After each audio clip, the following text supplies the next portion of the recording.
Hello friends, very good morning. स्वागत है आप सभी का हमारे अपने चैनल ऑनलाइन स्टडी पॉइंट में। और आज है 5 अगस्त। आज हम देखेंगे 5 अगस्त के महत्वपूर्ण करंट अफेयर्स के प्रश्नों को। दोस्तों, अगर आपने अभी तक हमारे चैनल को सब्सक्राइब नहीं किया है तो प्लीज़ जल्दी से जल्दी सब्सक्राइब कर लें और साथ ही बेल आइकन ज़रूर दबा लें ताकि हमारे वीडियोज़ की नोटिफिकेशन आपको मिलती रहें। चलिए देख लेते हैं आज के करंट अफेयर्स को। आज का पहला सवाल है, हाल ही में भारत के नंबर 1 शतरंज खिलाड़ी कौन बन गए हैं?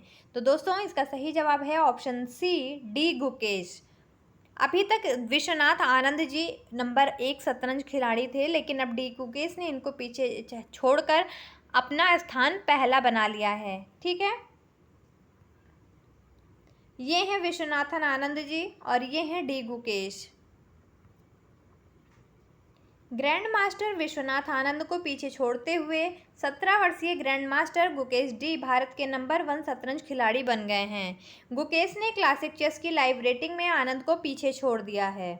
अभी तक आनंद और पेतला हरिकृष्णा के बाद गुकेश दुनिया के शीर्ष 10 में प्रवेश करने वाले 30 भारतीय बन गए हैं। विश्वनाथन आनंद ने 1986 के बाद से केवल 2 बार लाइव विश्व रैंकिंग में अपने स्थान से फिसले हैं। तो दोस्तों, अभी तक कौन था फर्स्ट नंबर पे? विश्वनाथन आनंद थे, लेकिन अब डी गुकेश बन गए हैं। ठीक है, इनकी उम्र महज 17 साल है। आइए देख लेते हैं 2023 के कुछ महत्वपूर्ण करंट अफेयर्स को जो खेल से संबंधित हैं। भारत के 82वें ग्रैंड मास्टर कौन बने हैं? We Praneeth. आईपीएल 2023 के ब्रांड एम्बेसडर कौन बने हैं? रोहित शर्मा। महिला प्रीमियर लीग 2023 की विजेता कौन है? Mumbai Indians team. Diamond league 2023 के विजेता कौन रहे हैं? तो नीरज चोपड़ा रहे हैं। अगला सवाल है, स्टडी इन इंडिया पोर्टल संयुक्त रूप से किसने लॉन्च किया है? तो इसका सही जवाब है दोस्तों ऑप्शन ए, एस जयशंकर और धर्मेंद्र प्रधान। धर्मेंद्र प्रधान दोस्तों कौन है? आपको मैंने बताया था, आप कमेंट सेक्शन में बताते रहिए धर्मेंद्र प्रधान कौन है। ये हैं धर्मेंद्र प्रधान और ये हैं आपके विदेश मंत्री एस जयशंकर। शिक्षा मंत्री धर्मेंद्र प्रधान और विदेश मंत्री डॉक्टर एस जयशंकर ने नई दिल्ली में संयुक्त रूप से study in India portal launch किया है। पोर्टल एक वन स्टॉप प्लेटफॉर्म है जो भारत में अंतर्राष्ट्रीय छात्रों की शिक्षा को सरल बनाएगा। इसकी मदद से भारतीय उच्च शिक्षा संस्थानों के बारे में व्यापक जानकारी प्राप्त की जा सकती है। तो दोस्तों, यह ऐप इसलिए जारी किया गया है, यह पोर्टल इसलिए जारी किया गया है ताकि अंतर्राष्ट्रीय छात्रों को भारतीय उच्च शिक्षा संस्थानों के बारे में घर बैठे ऑनलाइन अधिक से अधिक जानकारी दी जा सके। जान लेते हैं 2023 के कुछ प्रमुख ऐप एवं पोर्टल्स को। प्रहरी ऐप किससे संबंधित है? तो यह बीएसएफ एवं गृह मंत्रालय द्वारा लॉन्च किया गया था। ठीक है, और यह बीएसएफ से संबंधित है। अमर सरकार पोर्टल किससे संबंधित है? तो यह त्रिपुरा सरकार से संबंधित है। दोस्तों, ये ASI नहीं है बल्कि AIS है। ठीक है, AIS, ये AIS ऐप है जो आयकर विभाग के द्वारा लॉन्च किया गया है। AIS का फुल फॉर्म बता दूं मैं आपको, एनुअल इन्फॉर्मेशन स्टेटमेंट है। ठीक है, यह आयकर विभाग के द्वारा लॉन्च किया गया है। नेक्स्ट है श्वास ऐप। यह तमिलनाडु के द्वारा लॉन्च किया गया है और यह किससे संबंधित है? तो यह सैनिटेशन वर्कर्स के हेल्थ से संबंधित है। ठीक है, इसका फुल फॉर्म क्या होता है दोस्तों? तो इसका फुल फॉर्म होता है sanitation workers health welfare and safety. दोस्तों, तमिलनाडु में एक स्कीम जारी की गई थी जिसका नाम था सैनिटरी वर्कर्स डेवलपमेंट स्कीम, और इसी स्कीम के तहत स्वास्थ्य ऐप को जारी किया गया है जो सैनिटेशन वर्कर्स की फैमिली को सिक्योरिटी प्रदान करने के लिए उन्हें ज़्यादा से ज़्यादा सुरक्षा और कवच प्रदान करने के लिए काम करती है। जैसे इस अनुक्रम में उन्हें ग्लव्स प्रदान किए जाएंगे, कुछ एंटीबायोटिक्स दी जाएंगी जिससे उन्हें सैनिटेशन का काम करने से कोई भी उनके स्वास्थ्य को खतरा नहीं पहुँचे। चलिए नेक्स्ट सवाल है, हाल ही में किसने उन्मेषा और उत्कर्ष नाम के उत्सवों का उद्घाटन किया है? तो दोस्तों, इसका सही जवाब है ऑप्शन ए, द्रौपदी मुर्मू।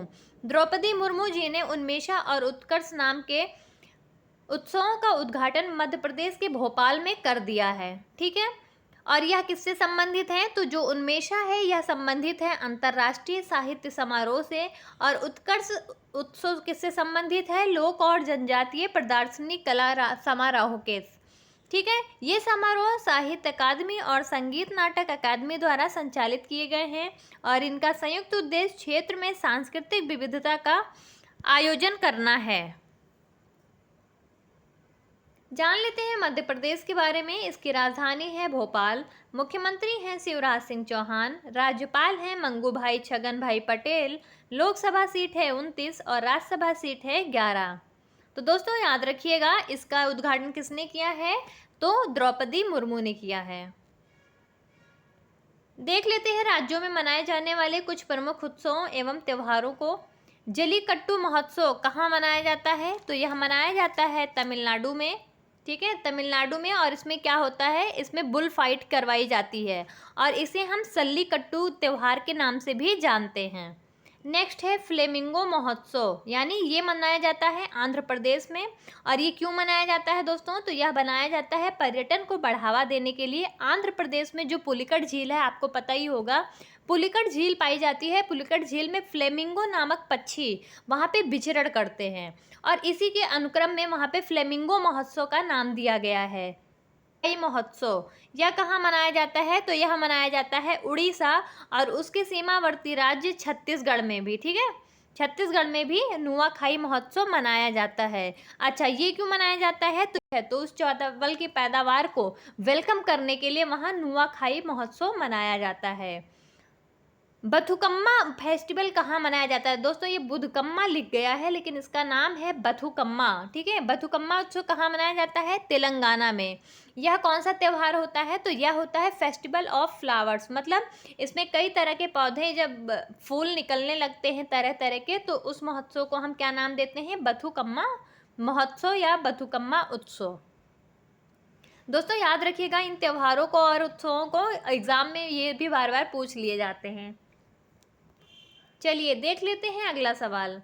भारत में डिजिटल पेमेंट इंडेक्स कौन सी संस्था जारी करती है? तो इसका सही जवाब है ऑप्शन सी, आरबीआई। दोस्तों आरबीआई का फुल फॉर्म क्या होता है? Reserve Bank of India. Online लेन देन को अपनाने को मापने वाले आरबीआई के सूचकांक के अनुसार देश भर में डिजिटल भुगतान में मार्च 2023 तक एक वर्ष में 13.24% की वृद्धि हुई है। आरबीआई का डिजिटल भुगतान सूचकांक मार्च 2023 के अंत में 395.57 पर था, जबकि सितंबर 2022 में 377.46 और मार्च में 349.30 था। ठीक है, तो डिजिटल पेमेंट इंडेक्स किसके द्वारा लॉन्च किया जाता है? आरबीआई के द्वारा।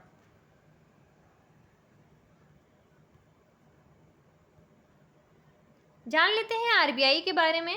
रिजर्व बैंक ऑफ इंडिया की स्थापना कब हुई थी? 1 अप्रैल 1935 को हुई थी। इसका मुख्यालय कहाँ है? कोलकाता में है। इसका गवर्नर कौन है? तो इसके गवर्नर हैं शक्तिकांत दास जी। अगला सवाल है, हाल ही में किस भारतीय क्रिकेटर ने संन्यास की घोषणा कर दी है? तो दोस्तों इसका सही जवाब है ऑप्शन बी, मनोज तिवारी।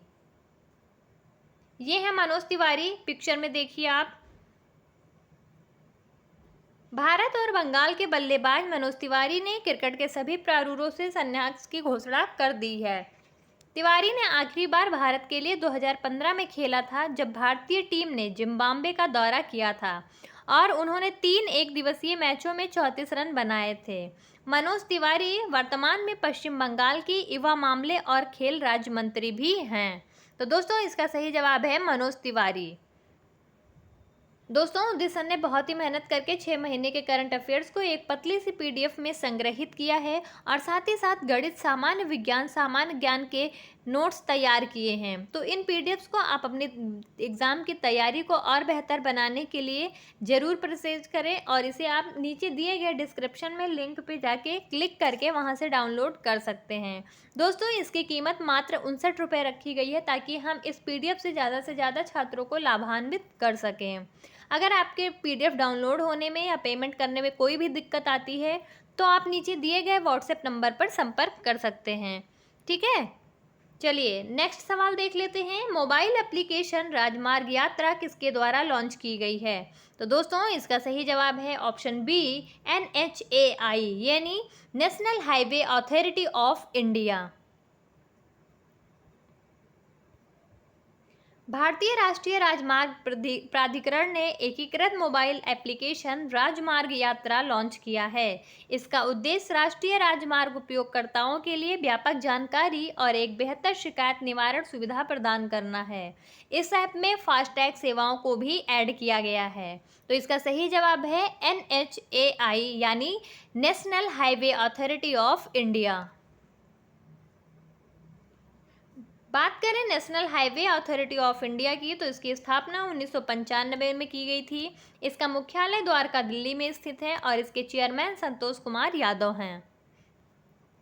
देख लेते हैं अगला सवाल। क्वालकॉम इंडिया के नए अध्यक्ष के रूप में किसे नियुक्त किया गया है? तो दोस्तों इसका सही जवाब है सावी सोइन, ऑप्शन ए। अच्छा, क्वालकॉम होता क्या है? तो दोस्तों यह एक प्रोसेसर होता है जो हमारे फ़ोन में इनबिल्ट किया जाता है, ठीक है। तो उसके अध्यक्ष कौन बन गए हैं? सावी सोइन। ये है सावी सोइन, आप पिक्चर में देखिए, ये है सावी सोइन। स्मार्टफोन प्रोसेसर निर्माता क्वालकॉम ने 3 अगस्त को सावी सोइन को क्वालकॉम इंडिया का अध्यक्ष नियुक्त कर दिया है। साथ ही साथ वह क्वालकॉम इंडिया के वरिष्ठ उपाध्यक्ष का भी पद संभालेंगे। इन्होंने 5 वर्षों राजेन वागड़िया क्वालकॉम इंडिया के अध्यक्ष थे, ठीक है। पिछले 5 वर्षों से कौन था? तो राजेन वागड़िया थे क्वालकॉम इंडिया के अध्यक्ष, और उन्हें रिप्लेस किया है किसने? ये किया है सावी सोइन ने। क्वालकॉम एक अमेरिकी बहुराष्ट्रीय कंपनी है, दोस्तों याद रखिएगा। आइए देख लेते हैं 2023 की कुछ प्रमुख नियुक्तियों को। राष्ट्रीय जांच एजेंसी के अतिरिक्त महानिदेशक कौन बनाए गए हैं? दिनकर गुप्ता। राष्ट्रीय कैडेट कोर के महानिदेशक कौन बने हैं? गुरबीर पाल सिंह। 34वें महानिदेशक बने हैं गुरबीर पाल सिंह। राष्ट्रीय आपदा प्रतिक्रिया बल यानी NDRF, इसका फुल फॉर्म देखें तो नेशनल डिजास्टर रिस्पांस फोर्स के महानिदेशक कौन बनाए गए हैं? अतुल करवाल। संघ लोक सेवा आयोग के अध्यक्ष कौन बने हैं? डॉक्टर मनोज सोनी। दोस्तों इन नियुक्तियों को याद रखिएगा, ये काफ़ी ज़्यादा इंपॉर्टेंट है आपके एग्जाम्स के लिए। अगला सवाल है हमारा, देश भर में बाल देखभाल संस्थानों की निगरानी करने के लिए कौन सा पोर्टल लॉन्च किया गया है? दोस्तों इसका सही जवाब है मासी पोर्टल, ऑप्शन बी मासी पोर्टल। राष्ट्रीय बाल अधिकार संरक्षण आयोग ने देश भर में बाल देखभाल संस्थानों और उनके निरीक्षण तंत्र की रियल टाइम निगरानी के लिए एक एप्लीकेशन मासी, इसका फुल फॉर्म क्या होगा दोस्तों? Monitoring app for seamless inspection यानी मासी निगरानी ऐप लॉन्च किया है। महिला एवं बाल विकास मंत्री स्मृति ईरानी ने बताया कि इस वर्ष 27,085 बच्चों को गोद लिया गया है। तो दोस्तों इसको याद रखिएगा, इसका सही जवाब क्या है? इसका सही जवाब है मासी ऐप। अगला सवाल देख लेते हैं, जल दोस्त एयरबोट हाल ही में किसके द्वारा लॉन्च किया गया है? तो इसका सही जवाब है option A national aerospace laboratories. अच्छा, जल दोस्त एयरबोट, तो दोस्तों इसको प्रयोग किस लिए किया जाता है? तो आपको बता दूं कि यह पानी में इसके जो कचड़े होते हैं उनको इकट्ठा करके उनकी सफाई करने के लिए हम इस यंत्र का उपयोग करेंगे, ठीक है। ये देखिए, ये है जल दोस्त एयरबोट। जैसा कि आप देख रहे हैं कि ये कूड़े की सफाई के लिए कैसे अपने आगे जाल और पीछे जाल लेके चल रहा है और ये पानी पर तैरते हुए काम करेगा, ठीक है। हाल ही में नेशनल एरोस्पेस लेबोरेटरीज ने जलदूत एयरबोट को लॉन्च किया है। यह एक एयरबोट है जो पानी पर चलती है। इसे जल में तैरते कचरे को हटाने के लिए डिज़ाइन किया गया है। नेशनल एरोस्पेस लेबोरेटरीज 1959 में स्थापित वैज्ञानिक और औद्योगिक अनुसंधान परिषद का एक भाग है। तो इसका सही जवाब है नेशनल एरोस्पेस लेबोरेटरीज। आज का आखिरी सवाल है हमारा, हाल ही में नामदेव धोंडो महानौर का निधन हो गया है, वे कौन थे? तो इसका सही जवाब है दोस्तों ऑप्शन बी कवि। ये हैं धोंडो जी, ठीक है। मराठी कवि और गीतकार नामदेव धोंडो महानोर का निधन हो गया है। इनकी उम्र 81 वर्ष थी और इन्होंने मराठी फिल्मों के लिए कविताएं और गीतों के लिए सबसे ज़्यादा योगदान दिया है। ये कब पैदा हुए थे? तो ये 1942 में पैदा हुए थे और इन्हें जो पद्मश्री दिया गया था वो कब दिया गया था? 1991 में दिया गया था। तो इसका सही जवाब है नामदेव धोंडो महानोर। कौन थे? मराठी कवि और गीतकार थे। दोस्तों देख लेते हैं 4 अगस्त के ऑलराउंडर रिवीजन को फटाफट। हाल ही में किसने अमृत वृक्ष आंदोलन ऐप लॉन्च किया है? हेमंत विश्वा शर्मा। हाल ही में 7वीं हॉकी पुरुष एशियाई चैंपियनशिप ट्रॉफी का आयोजन किस शहर में किया जा रहा है? चेन्नई में। हाल ही में किसकी पुस्तक हाउ प्राइम मिनिस्टर्स डिसाइड जारी की गई है? नीरजा चौधरी। किस भारतीय अमेरिकी को साल्ट लेक सिटी में FBI के फील्ड ऑफिस का प्रमुख बनाया गया है? सोहिनी सिन्हा। हाल ही में किसने world coin crypto project launch किया है? सैम ऑल्टमैन ने। भारतीय कंपनियों को किस संस्था के माध्यम से विदेशी मुद्रा पर सूचीबद्ध होने की अनुमति दी गई है? IFSC। हाँ दोस्तों, कुछ लोग बोल रहे थे कि IFSC का फुल फॉर्म मैम गलत क्यों बता रही हैं। बच्चों देखो, IFSC का एक शब्द के कई मतलब होते हैं। ज़रूरी नहीं है कि आपने जो पढ़ा है वही मतलब है। जैसा कि इसका फुल फॉर्म मैंने बताया था, अंतर्राष्ट्रीय वित्तीय सेवा केंद्र। तो इसका फुल फॉर्म क्या बना? इंटरनेशनल फाइनेंशियल सर्विस सेंटर भी। एक बच्ची है जो बोल रही थी कि मैम आप गलत बता रहे हो, इसका जो फुल फॉर्म होता है वो इंटरनेशनल फाइनेंशियल सर्विस कोड होता है।